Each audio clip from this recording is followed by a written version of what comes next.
So we're going to jump into this next section, best practices in veteran recruiting. So I know everyone's kind of excited about this one in particular. So I want to start with this question. One foundation when it comes to talent acquisition and recruitment marketing in general is having an employer brand and knowing what that is. And a lot of that comes from company culture, your benefits, your workplace environment. So Jasen, I want to go to you here. From a veteran's perspective, are there specific company culture components or benefits or things within a workplace that veterans might value more and maybe that civilian talent acquisition people don't have awareness of? Mm-hmm. You know, just briefly, it's kind of interesting when you sign the docs to get into the military, what you're committing to, because they tell you what it might cost you right off the bat. And for people that sign on that, it tells me a lot about the men and women that serve in the military. But just 3 quick points: camaraderie and teamwork. Just always remember how important that camaraderie is. I can't believe I can do a whole phone call without doing a hoorah, but and maybe I didn't do it here, Emily, so beg your pardon. But teamwork is, you know, it's a big deal. And I know we have you have some big corporations out there. It's really hard to do that, but you know, think of you know, your other kids in college and others in recruiting or talent acquisition, etc. You know, we enjoy that common fellowship that kind of results from things that have impacted our life. And you know, availability to improve through training and mentorship is something that's built into the military, and we certainly appreciate it when it's cut out into an organization as well. I think we've realized that ongoing training programs are essential to a strong sense of internal control. And then on the last note, a sense of urgency. I think mission or objective orientation, access to a leader, that can be really perceived by somebody that served in the military as an attractive set of benefits. True story. Yeah, I mean, Evan, Julie, do you guys have anything to add here from a maybe a civilian or spouse perspective? So I think from a spouse or even a disability perspective, some things that are attractive to us are flexible schedules, ability to work at home.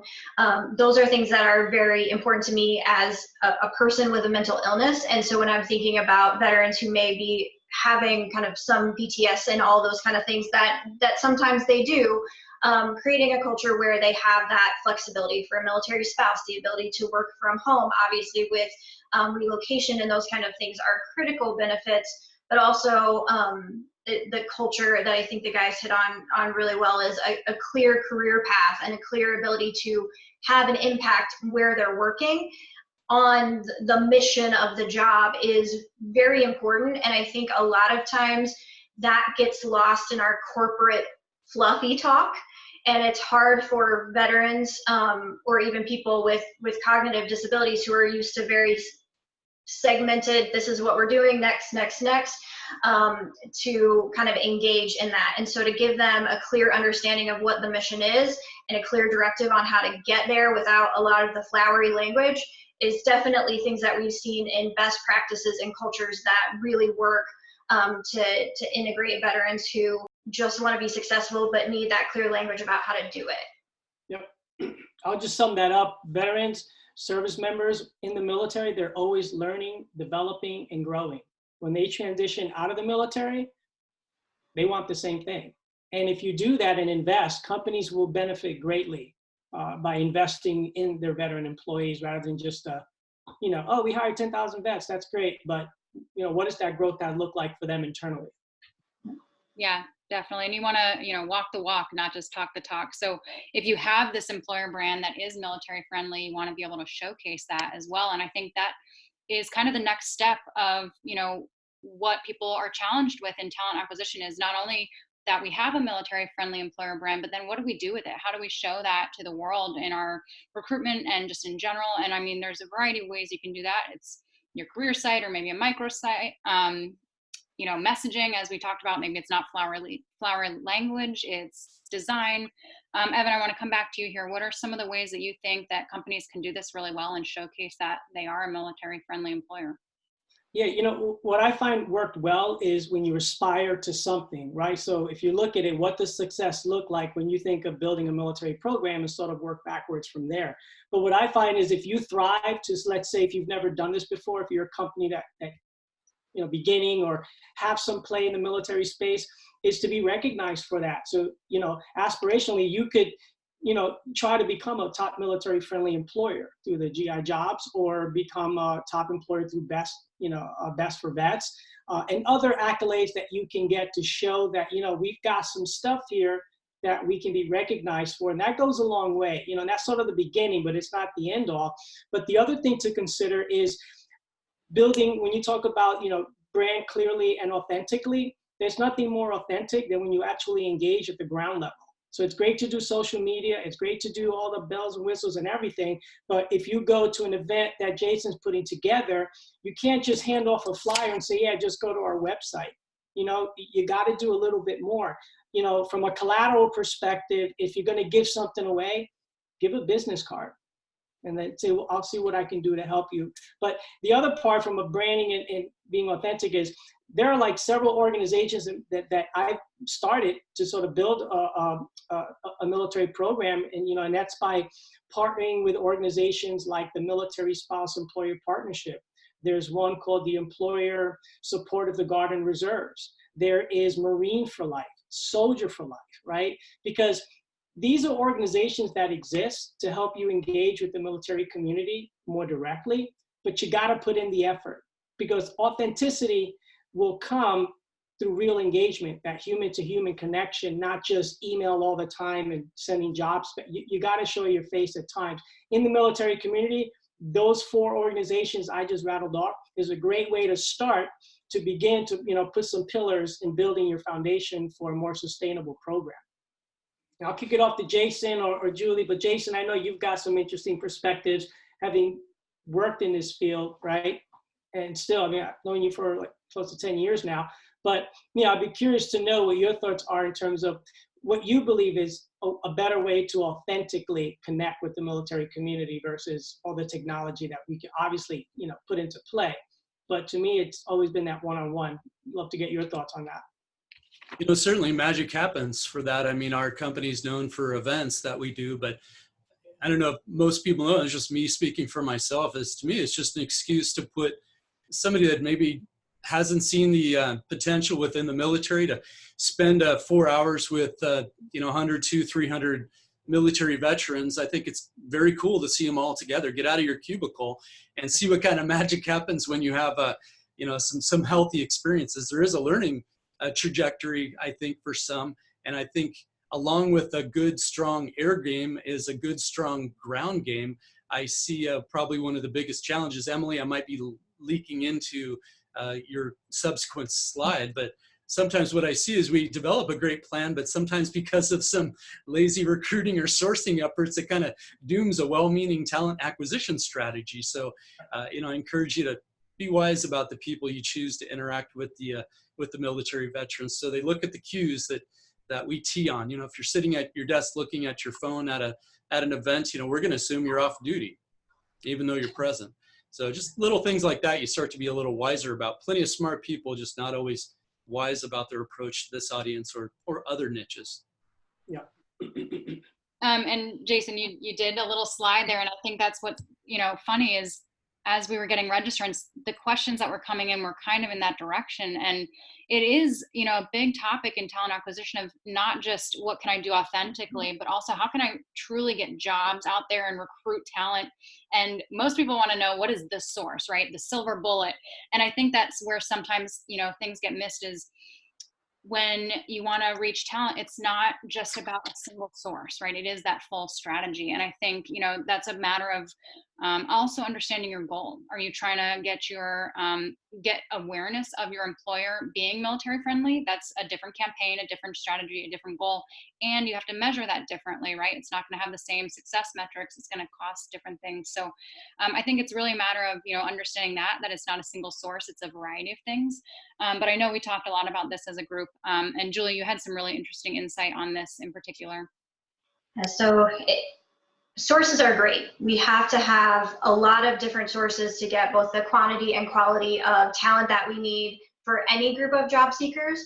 But a lot of times companies get stuck on the tactical and we forget to have the strategic. And so if you really want a program to be successful, and we think every hiring program should be business driven, you have to make sure that you start with a top level strategy and make sure that as you engage with these sources, you know how veterans are being tracked through your ATS, you know how they are falling out of your funnel, and making sure that you are adjusting and creating opportunity where it makes sense, and that you are messaging in an appropriate way and it's very authentic. You don't want to put out an employer brand for veterans that says you're an employer friendly or a veteran friendly company if you're just starting, if you haven't been successful with veterans. That's where the authenticity comes in. It's, hey, we are really working on this, we're building this program, we are engaged at the ground level like Jasen talked about, and we're coming to you as sources because we know that you have the best talent. And then it is an authentic interaction, and it is a measurable business driver that you can help to share up the chain and really drive buy-in for more resources, for greater commitment as you make that business case along with that heart case in terms of a strategy. I found that, you know, an aggressive and choreographed approach sometimes is the key to winning talent, and talent that others are competing for. You know, it's where all the components together increase the number and the quality of veterans that find their way to your organization. I think sometimes failing to be tactical sometimes ruins a really well-planned short game. I think also it's something that trips some up as they insufficiently weigh the costs of veteran recruitment initiatives. And sometimes that shortens them up when we, you know, when we have certain options, they're kind of limited. And what happens is maybe they're not being positioned as well as they could be in front of candidates that fit particular criteria. So keep in mind, I'm referring to if you see a whiff of potential within these audiences, you build a plan around that. But once the plan is built, we want to make sure that each one of the components that are a key to that plan work together and not only support it from one source A to source B and source C. If you have 3, 4, 5, 6 different partners that are contributing to you know, the tools that you're using to reach these audiences. So Evan, you want to tighten that up a little bit for me? Sure. You know, so if I look at the what's on here right now for top resources, it's really going to vary by organization and what your intent is and what you're trying to do. However, there are some great resources that do not require a dollar investment, and I just rattled them off earlier, but we can send you that information after this if you want more specifics where to go. I do agree with what Julie and Jasen, especially given that, you know, you're in this business, you know that at the end of the day, you know, we need to deploy every single opportunity or resource that aligns, right? It can't be just one over the other. It's got to be a consistent flow with you know, it's really teaming up with marketing and branding outside of HR. It's working with your ERGs. It's working with your corporate social responsibility. See, you got to create a center of excellence and have everyone contribute to the overall engagement for the military, because it will feed off each other. And that's where you get to support, to engage, attract, and retain service members. So it's like Julie said, you got to take a holistic approach of what does that look like, but you got to break it down. So I just said, if you look at it this way, support, engage, attract, and retain, those can be your 4 key pillars in which you start to work and navigate to create the center of excellence. There's a lot of great resources that are out there. If you're looking for studies, there's the Institute for Veterans and Military Families, which is a good one to look into.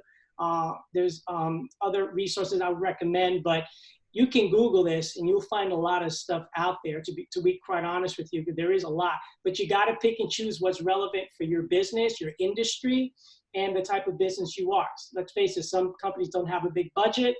I just rattled off some great resources to help you get started. But once they see the traction and value, it starts to become sort of very contagious. And before you know it, people decision makers start to come down saying, oh, well, yeah, let's do that. Let's do more of this, or let's engage this way. It's how I was able to build a national program. Wasn't because of one simple plan. It was because, again, I had to work across the aisles internally, and then we engaged outwardly as a team versus just as an individual. Yeah, and I mean, there's so much that's said when you have an organization, everything's unique, right? So what works for one company may not work for another company. And again, to the goal, your goals might be different. So there's not that kind of key strategy, but there's a lot of resources out there, and we're going to actually compile some of those for you from all the folks on the call, and we're going to send those out later. So we'll definitely do that. And we're just talking so much about all these valuable things. I want to move on, but I know we could spend like an hour on that topic alone. This is our last planned question, and then I do want to hit on Q&A with the folks on the line. So if we could do a little speed round here. There's tons of companies that are doing this really well. They're doing something different or unique, or they're just, you know, winning that war for talent, so to speak, across the board, but also with veterans and military talent. So Jasen, you want to give me maybe a few examples of that, and we'll pass it on, and then we'll hit Q&A with everybody. Yeah, I think those that really have done a great effort pulling in the different departments that are involved in executing a plan, just like Evan referred to, is really the key to a lot of it. That way you can both capture the quantitative and the qualitative aspects of what you're realizing from that particular relationship, and it's just not numbers based. You're missing the qualitative aspect of the exposure that you're getting to those to these audiences. So I find also some, you know, it's kind of like that old story where you go to the jeweler and, okay, here, you know, show me the good stuff in the back. I think sometimes, you know, if clients would hold up for a minute and ask, hey, what's new? What's innovative that you guys have put together? Good golly, that's like a big, beautiful question that we've been dying sometimes for partners to ask. Because typically they'll hardwire what they want to see from us. But I think in our case, and sometimes there's some things we're really excited about. We're just looking for the right moment to explain that to you, because it's probably a good fit for your organization. So keep in mind, just what you see on the rate card, that's great. But there's also some very cool things that we do on the back end for others that sometimes will beat you at this game for talent, just because I think they're wise enough to take a moment and say, okay, I see this. Hey, what more do you have? You know, show me your best ideas. And sometimes that brings out, geez, the best things out of that relationship together. I have an idea. Here's a great one. If you have veterans or military spouses in your business, then ask them if they know other veterans or military spouses, right? It's what AliroVets started to do. And we're building this ecosystem where military spouses are referring others. And there's nothing like this in the marketplace, which is why I'm so gung-ho about it. But that is doing that differently, right? Involving your ERGs and finding talent, or attending events, because let them represent you. You've got the talent. And let's face it, the best resource that companies have is their workforce. So leverage them in a way like you've never done before. And so that's what I find to be very unique. And there is technology today that supports that. And again, it's really just about leveraging the resources you have. And again, to me, the best is the resource of people. You all are spot on. I think the only thing that I would add is that there's recognizing that there's nothing wrong with doing things incrementally and continuing to adjust. So when you build your strategy, how can you test that out, or even pilot it with some partners or in some areas where you know you have a lot of engagement from your leadership, and then learn from that and continue to refine all of the time. The thing that companies are doing well when they're hiring in any diversity space is that they're not setting it and forgetting it. They're continually learning from their metrics and challenging themselves to up the game, and understanding how to make adjustments and how to potentially be agile in some of those things. When we recognize that this isn't working, maybe I need to spend some more time with this particular partner to help them understand who we are, what we are as a company. And it's that kind of incremental steps that can lead you to success, and then continue to refine year after year. Yeah, that's such a good point. I mean, it comes from marketing too, right? When we're in recruitment marketing, but the marketing approach is A/B testing. And I think sometimes that gets missed in our industry, but there's a lot of value in testing something. And we actually internally at Recruitics say this a lot. We say, you know, test anything, test everything, measure what works, and then optimize and keep going, right? And so I think there's a big component of that that maybe recruitment doesn't have yet or isn't doing a lot of.